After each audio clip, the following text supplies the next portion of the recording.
Mods are a huge highlight of Skyrim. The ability for people to tweak and add in new things to the game in the form of modding is remarkable. It's the reason why tens of thousands of people even still play this game 11 years after its release. But in recent times, there's been a massive problem for the modding community, and it's left many of us frustrated, confused, and divided. But before I get into it,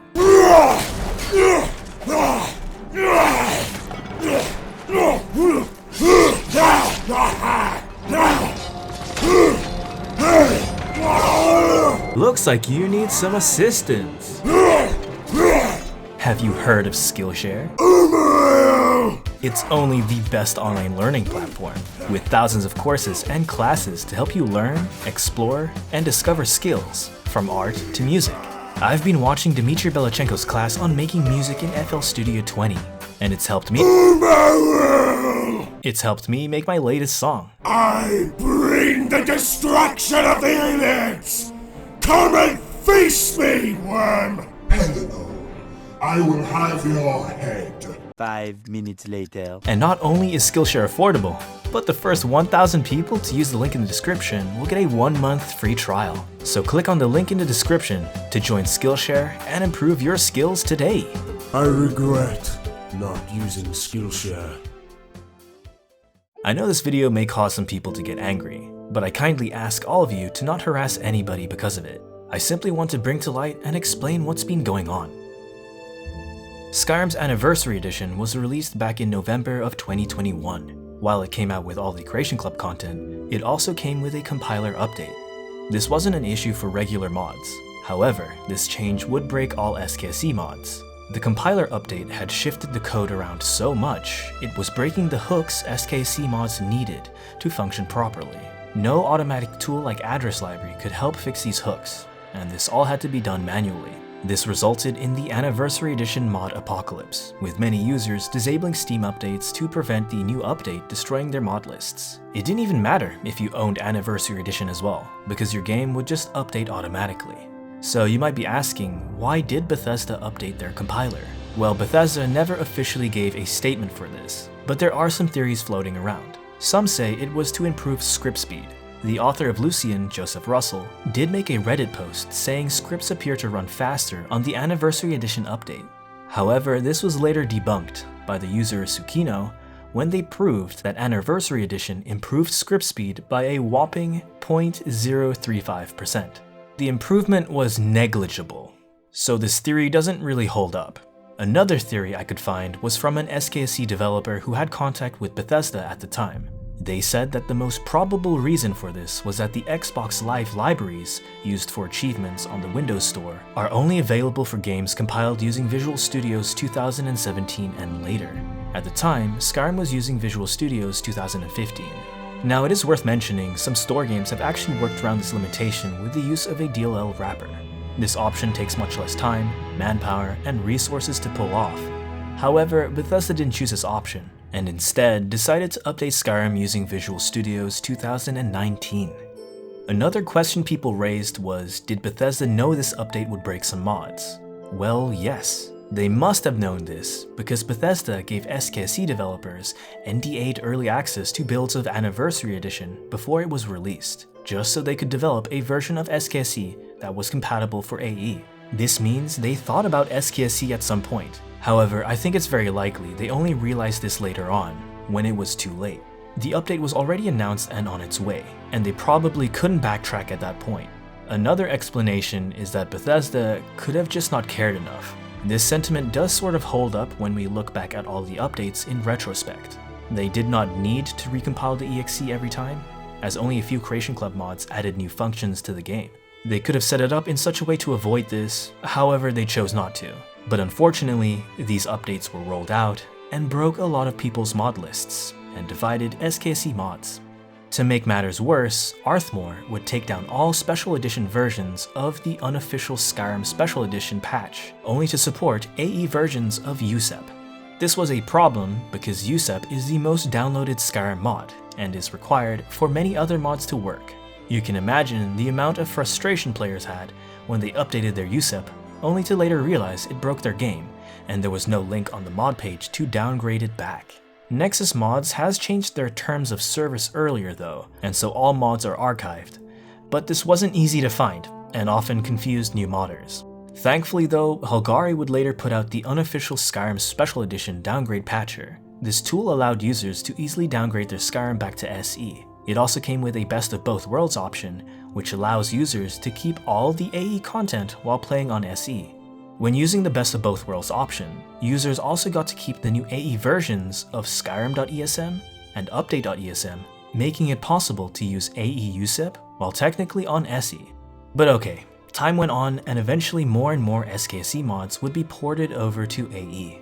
However, Bethesda would release even more updates, and shit hit the fan again with the 1.6.64 update. This time, instead of updating the compiler, they would start changing classes, shifting all the code around again.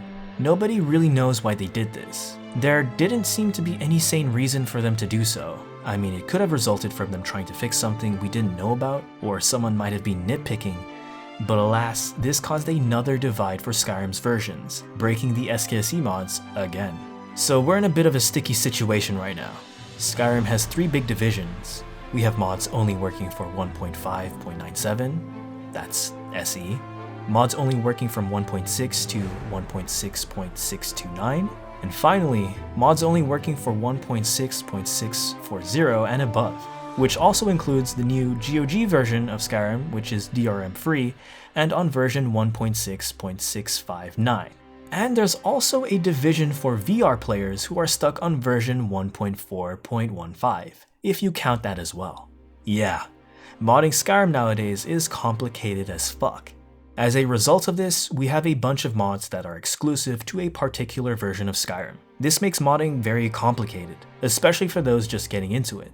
I've met a lot of people who've had to downgrade or upgrade versions just to play with specific mods. For example, I recently helped Young Scrolls set up their mod list, and halfway, we realized NetScript Framework was only for 1.5.97, so they couldn't generate grass logs, couldn't use .NET Script Framework crash logs, or use mods like Better Telekinesis. It's also unviable to tell people to downgrade or upgrade to another version, as doing so means reinstalling a bunch of mods and likely having to restart a new playthrough. I'm not pointing any fingers, but what I'm trying to say is that this whole situation has been, and still is, incredibly frustrating for everyone. Now, there are some mods most people can live without, like NetScript Framework, but there's one mod that I know for sure a lot of people absolutely cannot live without. That mod is Dynamic Animation Replacer. This mod allows animations to be played dynamically with custom conditions. It's required for huge mods like Animated Traversal, MCO, TK Dodge. Pretty much all of the modern animation mods require DAR. DAR works for 1.5.97 to 1.6.629. However, since the 1.6.640 update, the author of DAR, Felisky, is nowhere to be found. They're like Aang from The Last Airbender. When the modding community needed him the most, he vanished. People have tried contacting Felisky, but to no avail, and they never published the source code for DAR, so updating DAR isn't that straightforward. In theory, it can be done with reverse engineering. It's doable, but very, very tedious and complicated, and nobody wants to spend dozens of hours sifting through a bunch of assembly. Times are tough for modders. The only real solution I see right now is for us to just deal with it. Mod authors will also just have to keep updating their SKSE plugins if Skyrim breaks them. But I think now more than ever, it's important for mod authors to make their source code public, because if they stop modding and a new update comes out, other modders can update their mods for them using their source code. Another potential solution is to maybe have our voices be heard by Bethesda, so they don't break more mods with future updates. In a recent Todd Howard interview with Lex Fridman, Todd did mention his son is an avid Skyrim fan. And he got like obsessed with Skyrim. Like we're having like deep Elder Scrolls lore conversations at dinner. And then the mods he was downloading, and the YouTubers he was following, talking about stuff. So, dear Todd's son, if you're watching this, please help. If you're just getting into modding, it's pretty daunting right now. All I can say is to be sure to do your research on which mods work for your Skyrim version.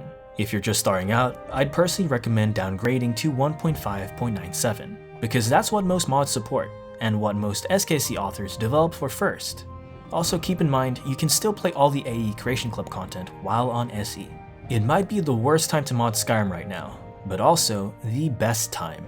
We've seen an explosion in the quality and quantity of mods, especially animation ones, and huge mods are on the horizon. If you have a friend or know someone who just got into modding, be sure to share this video with them, as I think it's crucial everybody understands what's going on right now with these updates before potentially wasting hours setting up a broken mod list.